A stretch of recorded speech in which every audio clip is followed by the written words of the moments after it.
Ya, kalau tadi dengan Peggy, maka saya bicara di rakyat bicara ini adalah, rakyat bersuara ini adalah soal keadilan. Bagaimana kemudian dari berbagai sisi kita hadirkan. Bagaimana yang pro dan kontra kita hadirkan. Dan hari ini saya juga menghadirkan paman dari Vina, korban kasus pembunuhan, Ali Alatas. Selamat malam, Pak Ali Alatas. Paman Vina, betul ya? Selamat malam, Assalamualaikum Pak Ali Alatas. Waalaikumsalam, selamat malam. Ya, ini Paman Vina langsung, artinya ada hubungan kandung dengan ayah atau ibu Vina, betul? Tidak. Adik ibu atau adik ayah misalnya? Kakek dari Vina itu kakak dari ibu saya. Oh, kakek dari Vina itu adalah Kakak dari ibu. kakak ibunya Pak Ali Alatas ini. Baik. Kakek dari ibu ya, baik. Dan ini adalah penampilan termasuk perdana dari apa yang kemudian disampaikan oleh Pak Ali Alatas di media, betul ya? Betul. Iya. Apa yang Pak Ali sampaikan, ingin sampaikan terkait dengan kasus ini? Bebasnya Peggy dan lain sebagainya yang kemudian diputuskan oleh pengadilan. Silakan, Pak Ali. Ya, saya sampaikan itu ya. Boleh didekati mikrofonnya? Pegangan boleh ya. Pegang aja boleh, silakan. Saya ingin sampaikan yang kita kebebasan Peggy dan harapan saya ini melakukan tidak pelaku utamanya untuk segera tertangkap mendapatkan keadilan seadil-adilnya. Oke, pelaku utamanya agar segera ditangkap dan kemudian diproses hukum seadil-adilnya.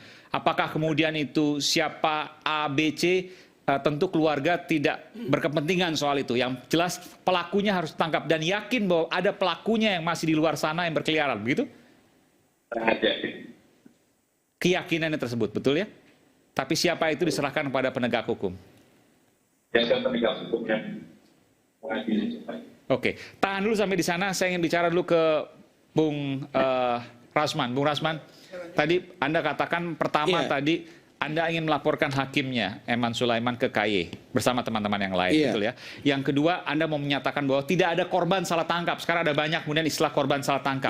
Bahwa Peggy bukan korban salah tangkap.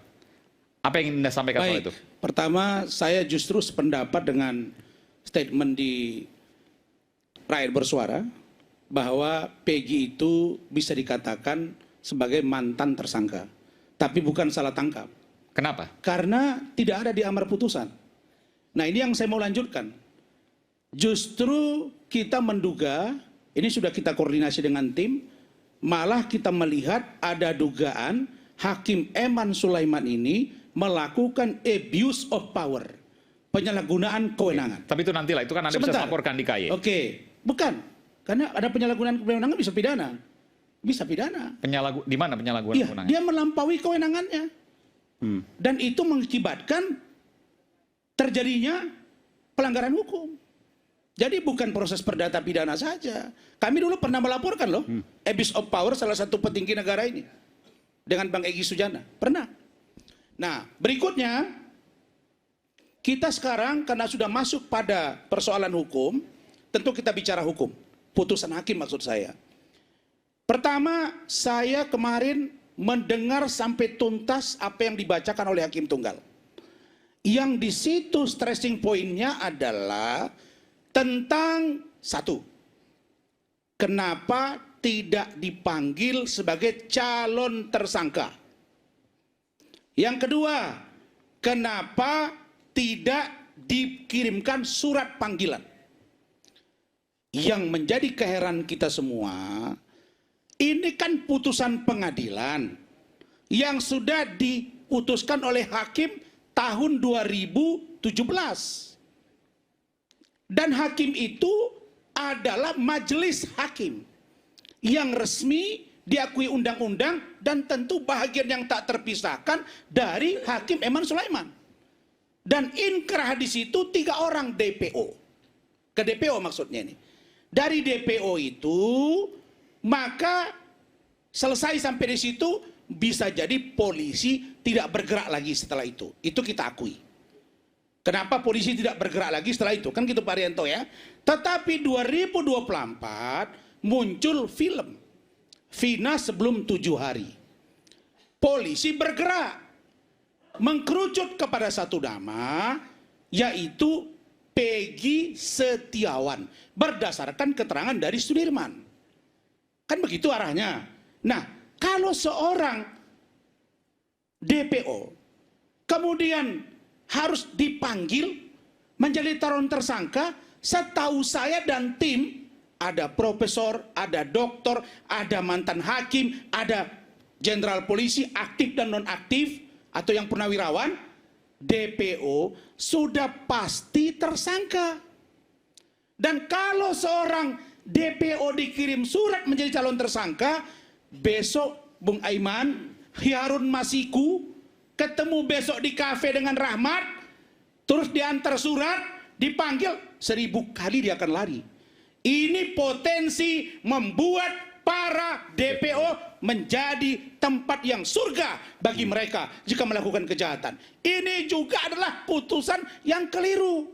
Stressing poinnya hanya pada DPO, panggilan, calon tersangka, tidak pada yang lain. Nah, kemudian kekeliruan yang kami duga paling kuat yang ketiga. Dia hakim ini hanya menceritakan, menggambarkan, mempertimbangkan beberapa item. Diktum-diktum. Dan di situ lalu kemudian pada strength pointnya terkait dengan panggilan, calon tersangka, dan surat. Berikutnya, kalau itulah yang kita dengar Bung Aiman, bagaimana mungkin seorang yang sudah DPO, kemudian dia dipanggil lagi, saya ulangi, kemudian dia lari lagi, lalu kemudian ada data yang mengatakan bahwa keterangan orang yang di dalam ini yang berubah-ubah. Itu tadi yang saya katakan, kalau Saudara Tony bicara jangan seperti sudah memahami betul. Persoalan yang dialami penyidik adalah ketika 8 orang ini berubah-ubah keterangannya. Termasuk Sudirman yang tidak berubah, tapi orang lebih pada poin yang lain. Nah, muncul persoalan hukum baru. Parhat mengajukan PK terhadap Saka Tatal. Pertanyaan saya, apakah bisa seorang Saka Tatal yang sudah mengajukan gerasi ditolak 2020 bisa mengajukan PK? Bukankah gerasi itu mengakui perbuatan, lalu diuji lagi di PK? Apa yang mau diuji? Oh, hakim keliru. Kalau hakim keliru, lakukan eksaminasi, putusan, dan tuntutan. Ada komentar? Yang terakhir. Oke, ini silakan. seru ini. Jadi, kalau begini model putusan ini akan membuat kita semua terbelalak. Saya sendiri jadi bingung Bang Saur. Mana yang harus saya dengar ini? Karena itu saya katakan, putusan Hakim Eman Sulaiman ini bukan menyelesaikan masalah, tapi menambah masalah baru dan terbukti. Ya. Ada banyak pengacara yang akan melakukan upaya hukum. Kita lihat banyak saja pengacara? endingnya. Iya, banyak. Tapi saya mengatakan ucapan selamat buat saudara Peggy Setiawan. Tapi kalau besok Adinda atau Ananda ternyata Peggy Setiawan adalah Peggy Peron dan itu adalah Adinda, jangan sakit hati ke saya. Karena dialog ini bukan untuk menimbulkan kebencian, tapi argumentasi hukum yang logik yang bisa saya tuangkan sesuai dengan kemampuan dan keyakinan saya. Terima kasih. Oke, baik. Silakan Bung Saur. Makasih Mas Saiman. Saya nggak tahu, saya di tengah di sini kayaknya saya bisa jadi wasit. Saya disclaimer dulu ya. Saya tidak menjadi salah satu kuasa hukum karena dari awal-awal adikku ini si Rasman bilang mungkin malam ini berbeda. Saya akan menganalisa sependek saya sebagai praktisi hukum. Saya betul-betul sangat beruntung dengan tema kita malam hari ini di Suara Rakyat Bicara, Rakyat Bersuara. Dan sekaligus saya kira rakyat bersuara inilah kalau saya coba audit yang paling besar berteriak soal bagaimana keadilan ini supaya terwujud. di mana beberapa media telah berhenti, tapi iNews terus lanjut. Tetapi saya selalu begini, saya memaknai salah satu penegak hukum itu adalah para jurnalis. Coba bayangkan kalau kita mengacu tahun 2016 waktu Ibu Titim berbicara, mungkin Rasman juga ingat, sebenarnya dia udah teriak-teriak, tapi tidak ada wartawan yang meliput. Sehingga inilah terjadi. Tetapi ketika kemudian jurnalis berbicara, saya kira inilah sesuatu yang kita dapatkan. Nah, oleh karena itu tema malam hari ini saya menarik menganalisisnya di sana.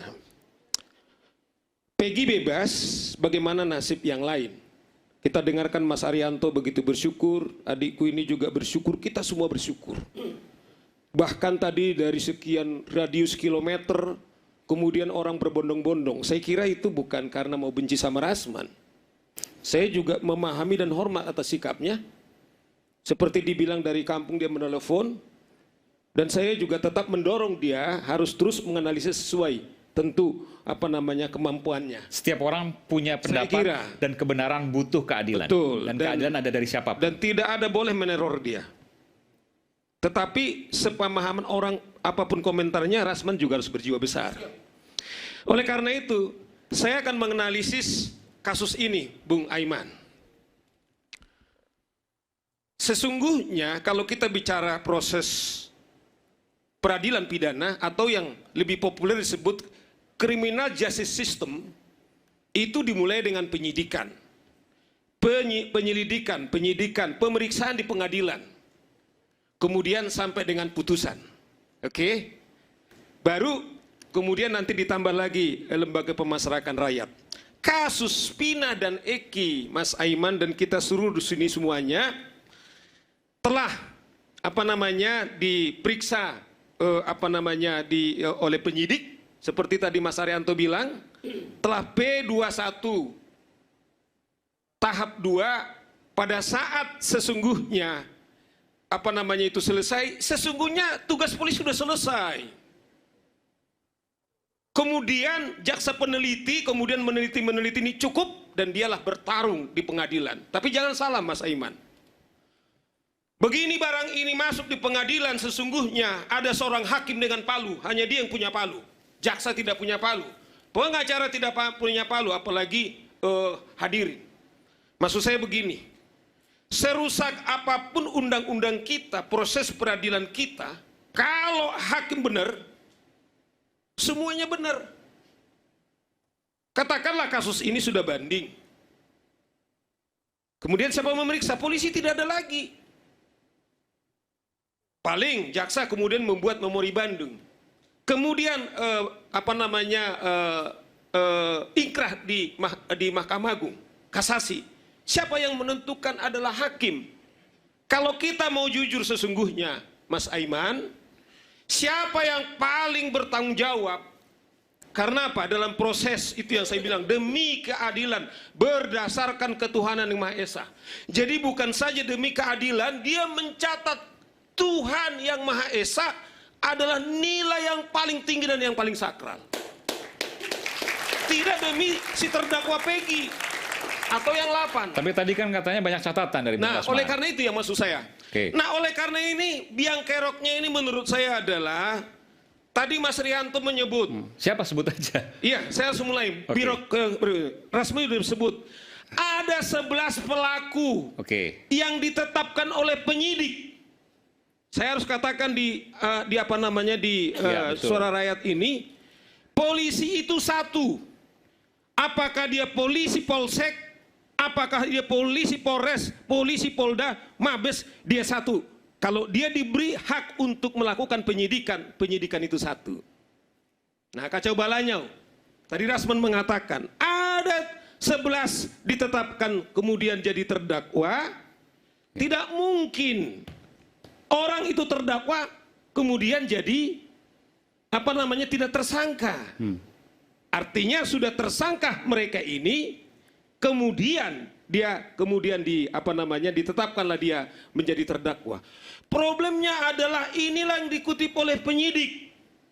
Direktur Diskrimum Polda Jawa Barat mengatakan menyunat yang dibilang sakral ini, dia bilang sudah putusan ingkrah, tugas kami udah selesai, tapi dia sendiri yang merusak. Kemudian tugasnya mengatakan DPO bukan 3, Tapi 1. tapi DPO adalah 1. Mas Saiman sama dengan Dirkrimu mengatakan, saya terus terang mengatakan ini opini hukum saya. Ketika Dirkrimu mengatakan ini adalah fiktif, berarti saya mendefinisikan ini. Yang 2 adalah fiktif, ternyata sudah diuji dengan putusan tadi. Oleh karena itu menurut saya, ini adalah kemenangan kemerdekaan sesungguhnya kepada polisi kita. Kemenangan kepada kepolisian kita membersihkan polisi. Kenapa? Artinya adalah tugas-tugas pengadilan itu kemudian diserahkan kepada pengadilan. Nah, artinya adalah Dirkrimun kemudian membuat ini kacau, yang disebut sudah ingkrah yang 11 kemudian dipotong, kemudian jadi 1. Artinya adalah berarti yang 2 itu fiktif. Berarti menurut saya ini opini hukum saya. Berarti yang 7 bagaimana nasibnya? Menurut saya Mas Aiman, tanpa memulai gitu loh. Ini juga kemungkinan besar fiktif. Yang 7? Yang 7. Walaupun sudah 3 pengadilan. Loh, kan yang kita bilang karena gini loh, kan 11 tadi itu. Ya. Kemudian disunat yang tadi polisi loh, terlepas dia apakah polisi tahun 2014. Jadi hanya 9, 8 tidak plus boleh, 1. tidak boleh diubah-ubah ini.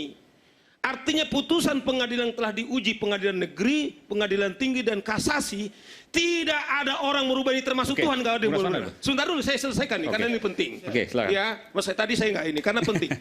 Nah, oleh karena itu Mas Aiman sudah menyebut pihak Polda dan sebagainya, tentu saya harus bisa memberikan kesempatan. Oleh karena itu menurut saya ini supaya bersih, kita tidak mau, saya mengapresiasi loh